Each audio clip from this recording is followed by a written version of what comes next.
Dans un monde devenu un grand village planétaire, on assiste comme à une bipolarisation de l'international terroriste avec des groupes s'étant fédérés autour de Daesh et d'AQMI et qui se sont partagés le monde.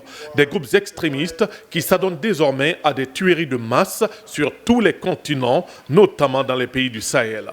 Les récentes attaques d'Abidjan, de Bamako et de Bruxelles sont là pour démontrer, s'il en était encore besoin, de la dangerosité de ces groupes.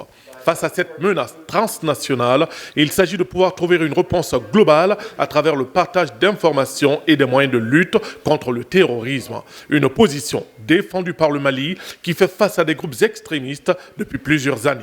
Le terrorisme est sans frontières et que donc la lutte contre le terrorisme elle-même doit être sans frontières, elle doit être une lutte coordonnée à travers le monde. Tous les pays du monde doivent se donner la main pour que, en ce qui concerne la zone du Sahel, les plans nationaux que les pays ont, les plans sous-régionaux que nos pays ont à travers le G5, le plan de l'Union africaine, le plan des Nations Unies, tout ça là soit vraiment bien coordonné. C'est la seule manière d'arriver à bout du terrorisme, c'est sur cela que j'ai insisté.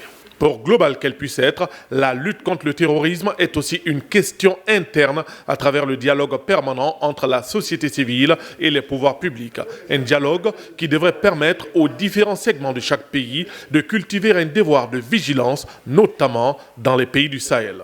L'objectif principal, c'était donc de sensibiliser l'opinion américaine sur les problèmes que rencontre le Sahel dans le cadre de la sécurité, de la gouvernance, de la démocratie, mais également de rapprocher la société civile des décideurs.